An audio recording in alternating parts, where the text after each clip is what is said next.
So now I want to spend just a few minutes talking about a premise that's at the very heart of this class.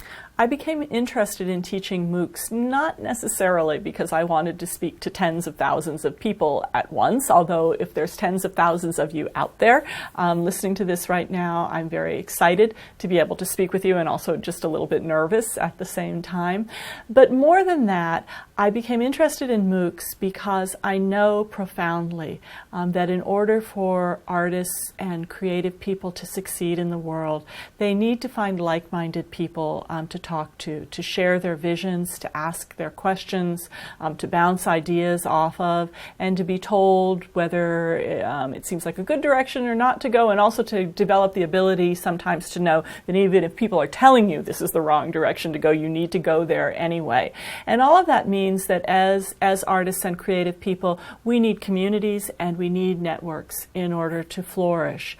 And the history of much of modern art is about a history of people who either found their community and their networks or they didn't. And that certainly wasn't always the case, and I'm going to show you a still life painting by Willem Claus Heyde from 17th century from the Netherlands.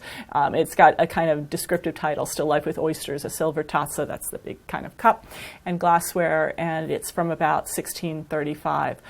Heyde is painting a world in which most of the people that he's associated with, and certainly the people who are looking at this painting, are going to agree that this is a valuable and desirable and maybe even just world. It is a world in which the middle class is rising into power. In Holland in the 17th century, wealth and the ability to be successful in the world is founded upon trade, is founded upon managing money effectively, is founded upon hard work. And the possession of objects of value in the world, solidly made things out of silver, good food, like oysters and lemons, beautiful glassware, was a sign that you had arrived in that world. So Heyde, as an artist, knows who his audience is, and the audience in turn knows how to read this work. And it creates a kind of wonderful sense of mutual congratulation, amongst other things, at this particular moment. It isn't always going to be like that, and certainly the period of modern art is fraught with much more difficult stories. Vincent van Gogh, and this is one of Van Gogh's paintings, a beautiful still life of oleanders and yellow books on a table. He's painting that same still life genre, right? That sort of convention of painting a collection of objects and finding beauty in ordinary things in the world. But when we look at Van Gogh, we don't talk about how well he fit into the world. We think a lot instead about how tragically he didn't fit into his world. We think about the sort of heroic myth of the misunderstood genius, the person who didn't receive a lot of recognition during his lifetime, even though his paintings would become extremely valuable later on, many years after he died, and couldn't enjoy the benefits of that. And at the same time, if you read Van Gogh's letters, you understand that he didn't necessarily want that life. Who would? That his letters tell of him looking for recognition, looking for validation, looking for just one other person, in fact, who might see in these brilliant colors, in the thick application of paint, in the kind of obsessive working of surfaces, a similar way of understanding the world. And that becomes increasingly important to artists the more they are pushing at the boundaries of what is known and how things can be represented. If we look, for example, and this is perhaps one of the more famous examples, of the work of Picasso and Braque in 1910, 1911. Picasso and Braque are artists living together in the same sort of dilapidated tenement building in Montmartre in Paris. And Picasso has come from Spain to Paris as a seat of contemporary culture in Bohemia. Braque has come, a French person who had come from the south of France for similar reasons to the major metropolitan capital. They found each other in the Bateau Lavoir, in this tenement building. And it was a good thing they did, because when you look at a painting like this, painting by Picasso from 1911 called The Poet, or you look at Braque's painting of the Portuguese, also from 1911, you have to feel pretty convinced of their project in order to even see the poet and the Portuguese man sitting in the chair in these paintings, and believe that these paintings still have some relationship to a real world of observation. In a lot of ways, they're more comfortable to look at as abstractions, and the minute you say, no, they're really paintings of something, then you need to do the work of figuring out those spatial relationships, figuring out the kind of notational system that they use to make the paintings, and understand the degree to which they were pushing representation into the realm of the abstract. So it's not surprising that the two of them were very important to each other at the time, because they believed that Cubism was a new language of representation, and yet in order to be a language, at least one other person needed to speak it. So for Picasso, Braque was a tremendous validator of his practice, and likewise for Braque. Picasso was the same thing. Each evening they could go to each other's studios and they could look at each other's work, and they would say, well, what do you think? Do you think we're still on the right track? Can you still see the world in this painting? And sort of famously, in retrospect, Braque described Picasso and himself at the time as two mountain climbers roped together in this heroic kind of task of bringing a kind of rigorous analytical mind to the project of representation. And then after their reputations had been made, after this work had been somewhat validated, and interestingly enough, I think high cubism took the longest time to be really embraced by the mainstream in terms of the history of modern art. But after that work of validation had been somewhat historically secured, Picasso said of Braque in retrospect, oh, he was my wife. He was just the person who helped me along.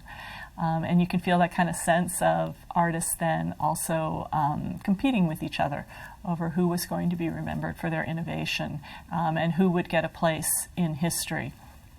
Husbands and wives are very much a part of the history of modern art, and I'm just going to look at one more real couple, not a metaphorical couple. Diego Rivera was one of the major figures of the Mexican muralist movement in the middle decades of the 20th century, and we're looking at a detail from one of his great murals in Mexico City, Man, Controller of the Universe.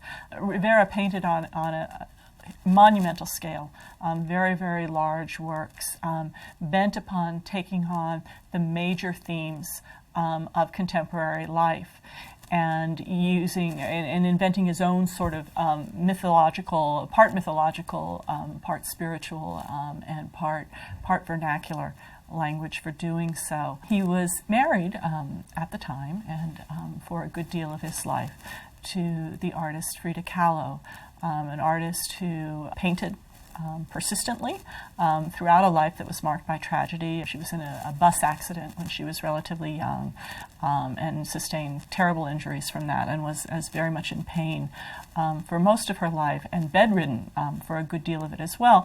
Consequently, she painted on a much smaller scale, partly maybe because of disposition, but certainly because of circumstances.